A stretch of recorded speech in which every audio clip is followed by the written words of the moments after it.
Hey everyone, welcome back to theclinicaltrialsguru.com. Again, that website address is theclinicaltrialsguru.com. In my humble opinion, the best place for clinical trial content. I'm very humble, Darshan. I noticed you're also very unbiased. I think that's wonderful. I love it. Yeah, so we're interviewing Darshan Kulkarni, who was an FDA, well, not an F, he goes by the Twitter handle FDA Lawyers. He's an attorney, he's a pharmacist, he's an educator, he's also an author, a blogger, and Most recently, a reporter. yes, at DIA, we just did a video on that. We got to start every video by saying that we know Darshan is an attorney. We know attorneys are expensive. We know that you should not use this video as a substitute for paying your own attorney. Preferably And for getting legal Darshan. advice. Preferably you'd be paying Darshan. But this is free content. We're doing this for you. And hopefully you treat it as such. It could also And be a pay little off my entertaining deal. too. I'm sorry, what was the last one? I said it could also be entertaining sometimes. Sometimes. I'm not that entertaining, though. We use Patrick for that. He's a lot more Patrick's fun than I am. awesome. Yes. So, anyways, this one is gonna be. I always bring Darshan on when I get interesting questions, and I got a very good one that was beyond my brain power, I guess. It was, how is what some people may call Obamacare? Okay, I'm not gonna get political here. Some people refer to it as Obamacare. Otherwise, it's known as the Health Care Act, right? The Affordable Care Act. Affordable Care Act. Okay, so they asked me, how is that going to impact clinical trials? Because that's been all over the news lately. And people are nervous. They're worried. They're saying, well, is this going to stifle innovation? What are we going to do as a research clinic now? Are we going to start seeing less studies? Should we just close our business? These are questions people are asking, Darshan. So let's see what we can do to help them out. Okay. Don't close your business because of this. I'm curious to know first. I mean, I'm going to tell you 3 bullet points, I'm going to tell you 3 bullet points. If I forget, just remind me. The 3 things I can immediately think of are biosimilars, the impact of biosimilars on clinical trials. The next thing I would think about is pharmacoeconomic studies. And the third thing I can think about is more reimbursement from Medicare and Medicaid. So we can get into each one of those. Yes. But before we do that, I would be curious to hear why people think that this would hurt clinical trials. Yes, and I can answer that. Okay. Not only did I hear this person's question, but I kind of was leaning towards his views, which were a little pessimistic. Sure. Actually, his were very pessimistic. Mine were, more neutral, but slanted towards being pessimistic also. People think that if government puts pressure on prices, on drug prices, this is just a very simple argument, okay? Sure. Government puts pressure on drug prices to go down, therefore pharmaceutical companies they have no incentive to create innovative drugs, so they create less drugs, and we're all taking generic meds and there's no clinical trials for that. Okay. So let's first of all address that head on, and I can only assume that if the person who had that conversation with you was here, he would actually disagree with me. But and he's not an Obama supporter at all, so he's probably a little biased from the beginning. Fair enough, and that's okay. We can't all be perfect. Right. But to be fair, the using his logic, if that was true, you would see most countries have some level of price caps or government controlled pricing. When you talk about Western nations like the UK or a lot of Europe, we haven't seen stifling of innovation from those countries. A lot of the big pharma that, as we know it, are European companies. Yes, they operate out of the US. Yes, they see most of their profits out of the US. But I'm not sure you'd necessarily see a stifling of innovation. I think that those companies are pretty competitive globally. There are instances of, even if you consider countries like India, who who are, under most definitions, pro-generics, you still have those countries trying to innovate. You have companies like Ranbaxy who just announced that they are going to do a huge biosimilars push. So if that logic of stifling innovation were true, would that necessarily carry over into these countries? Now, you could argue that biosimilars are not innovative, and if they're not innovative, then therefore isn't that just a stifling of innovation? And I think you could have a pretty long conversation about whether it's innovative or not, and GAO might disagree with you. But let's sort of so I just wanted to address his point before we get into what I see as the impact of Obamacare, as you put it, on clinical trials. Right. The first thing to sort of think about is biosimilars. Do you know what a biosimilar is, or would you like me to start from explaining what that means? Yeah, let's get into what that means. Okay. So there are, I mean, when most patients see drugs, they think all drugs are basically the same thing. But when you're actually inventing a drug, there are two massive ways of classifying drugs. One is based on size, basically. And the smaller size drugs, things like aspirin or things like ibuprofen, are smaller drugs.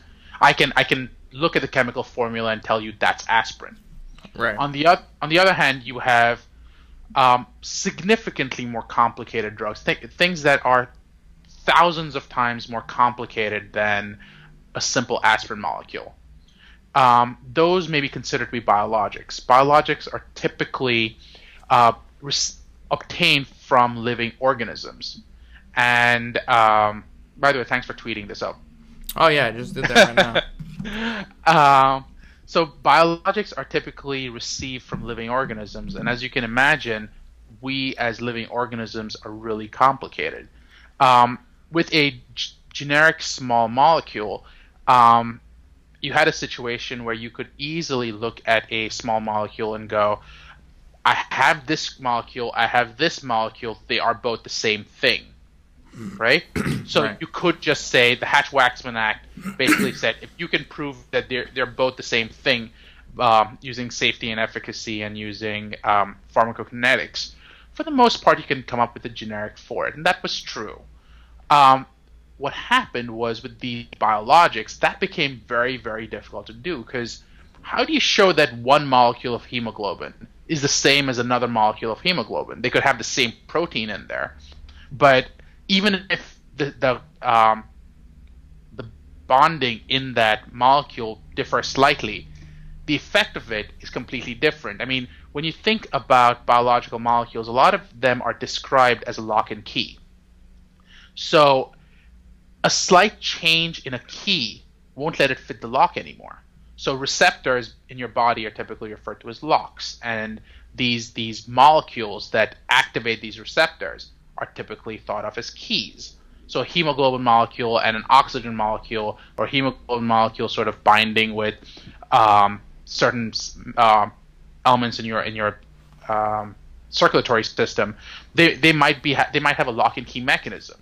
And if you slightly change the composition of hemoglobin just by a single type of interaction, the lock and key won't work anymore. So I know I've gotten way too deep into the science of this. Well, this is where the pharmacist in you is coming out.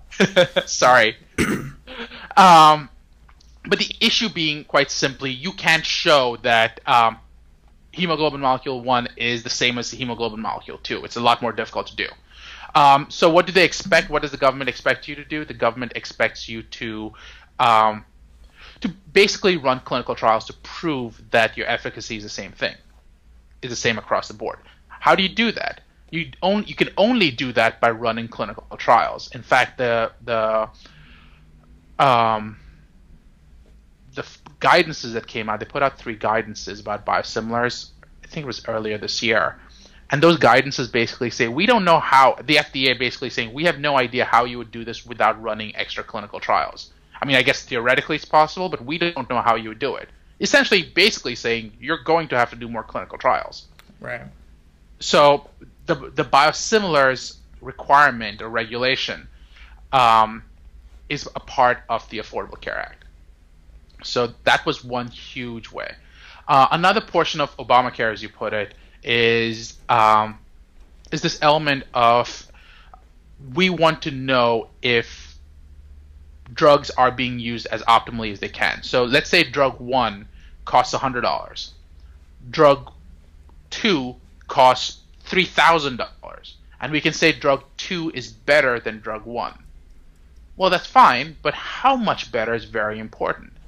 If it lowers your blood pressure, if drug 1 lowers your blood pressure to, say, 120/80, and drug 2 lowers your blood pressure to 115/80, is that extra 5 millimeters of mercury worth spending 30 times more?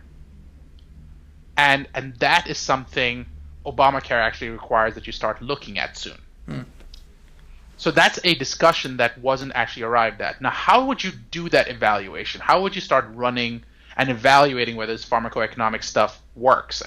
The only way to do that is running actual clinical trials. So again, that's going to provide an impetus to clinical trials. The third one, remind me again what my third one was? Biosimilars, then you had the side effects. You got to make sure. Oh, yeah. Okay. So the other one to look at is when you're doing these studies, these clinical trial studies, a big issue you face is these pharmaceutical companies are taking on a lot of risk. They're paying for these studies completely out of pocket. Yes. Right? The issue you're having is theoretically the standard of care can be paid for by Medicare and Medicaid, but only certain patients used to fit into these requirements of Medicare and Medicaid. But now with the expansion of these two programs, you now have more people whose standard of care requirements would be paid for by government-run programs like Medicare and Medicaid. So theoretically, the cost of doing studies, clinical studies, drops because more of them are being paid for, or more portions of them are being paid for by the government, theoretically. Now, there's a whole discussion right now as to how actually feasible is that. It's very difficult to get through Medicare and Medicaid, which portions paid, what standard of care. All of those discussions are being had right now. But theoretically, that should help. Does that answer your question? Yeah, I mean, it should help this guy. I know, he's probably would have some follow-up questions. It would have been nice to have him here. Now, we all know the drug companies are for profit. So Okay. How does this all impact the actual research sites out there? Okay. Both as far as number of trials, which you would argue would actually not be affected. Maybe they would actually increase, right? Versus, and also maybe the budgets that they're getting, that the sites would be getting. So that, I think, is there's a fair point to be made that this may actually affect sites in a bad way. Okay. Or it may actually, depending on the site, it may actually affect them in a good way. And I'm Okay. having a discussion on that. So have we talked previously about fair market value? A little bit, yeah. Okay. So this is a discussion that's going on right now. A huge portion of the Affordable Care Act, of Obamacare, if you will, is being paid for using these fines from drug companies, right? That's what a lot of it's being funded by. That's why you're seeing. I mean, maybe it's not that's why, but you're seeing multi-billion dollars in fines from GSK, from Abbott, from Pfizer, and a lot of that money is being used to fund these programs. Which means that the Department of Justice, OIG, Health and Human Services, U.S. attorneys' offices are all looking closer at pharmaceutical companies to evaluate whether they're operating appropriately or if they're actually doing fraud. The big thing that they are looking at is an evaluation of, are you actually paying kickbacks to sites, or if you're actually doing studies where you're overpaying these sites, right? So smaller sites have lower needs, and therefore it's very easy to be able to say, I will pay you, I'm making this up, but $200 for an oral glucose tolerance test. A small site can say, yeah, that can work for me. I can actually afford that. But then when you get into someone like, say, I'm naming names, but I have no idea if it's actually true, Um, say a Harvard, a large, very prestigious medical site, academic medical center. How do I pay if Harvard says that $200 for an OGTT, an oral glucose tolerance test, is too low? I need $500 for that same study. Mm-hmm. Because I'm Harvard and I deserve it. And you see this in budgeting, because you'll see the cost of a patient per visit, maybe $5,000 in a small site, but at a larger site, it may be like Harvard or Yale or whatever. It could be $10,000 plus 100% overhead or 50% overhead. And though they got it because these were very prestigious sites to be at. But now with this whole concept of fair market value, the question is, can I pay Harvard or Yale that type of overhead or that type of money? Because if Dr. Schmo down the road is doing it for half that value, is it fair market value to pay a large academic medical center that type of money? Right. And it's a more difficult argument to make. So you're going to see, my opinion is, unless something's done, you're going to actually have a harder time proving that academic medical centers should get those higher numbers. Now, there are ways to do that. The ways specifically are you have to demonstrate why you deserve those higher numbers. And saying, I have a better investigator may not be the way to do it, but saying, these are my costs. Right. And therefore, I deserve a higher fair market value because my costs are higher. That may be a way of demonstrating that. The other problem that you have is this idea of fair market value is very, very organization specific. So we were having a discussion recently with a couple of friends I have from the Department of Justice and U.S. Attorney's Office and the like, and we were talking about, well, what is fair market value? I mean, you've got, I'm not going to drop names of companies, but there are companies who focus on providing analysis on what is a fair market value price for my doctor. These companies are trying to prove that their company provides the answer, and you can't prove it because essentially the Department of Justice or OIG or whoever is going to be saying, what you as a small site evaluate its fair market value is very different. So if you say, I called up 20 doctors around my office and we decided that this is what seems to be fair market value based on my survey, it's very different from what OIG HHS will expect from Pfizer, who has billions of dollars at its disposal.